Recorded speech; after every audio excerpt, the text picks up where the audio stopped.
ஆமென். தேவன் கொடுக்கிற ரகோபோத்தை ஈசாக்கு சுதந்திரிக்கு வரையிலும் அவன் வாழ்க்கையில இழப்புகள் தான் சந்தித்தான்.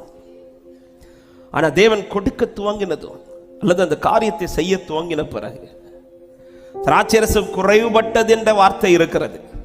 ஆனா ஆண்டவர் திராட்சரசத்தை உண்டாக்கின பிறகு அது முடிஞ்சிச்சுன்னு சொல்லல. ஆமென்.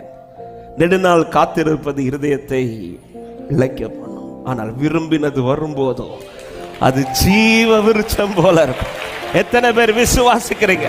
என் வாழ்க்கையில கர்த்தர் செய்ய போகிற கிரியை அது ஜீவ விருட்சம் சொல்றவங்க மாத்திரம் நல்ல கைகளை தட்டி ஆமென். ஜீவ விருட்சம்னா அண்ணன் அடிக்கடி இந்த வார்த்தையை இந்த மேடையில சொல்லி இருக்கிறார்கள். ஜீவ விருட்சம் என்பது அது வளர்ந்து கொண்டே இருக்கும். ஆமென். யோசேப்பை குறித்து சொல்லும்போது அவன் கனித்தரும் திராட்சை கொடி அவன் சுவர் மேல படர்ந்துட்டே இருப்பான். படர தொடங்குறது வரதாங்க டைம். அல்லேலூயா. அந்த டைம் வந்த பிறகு என்னென்ன நஷ்டத்தை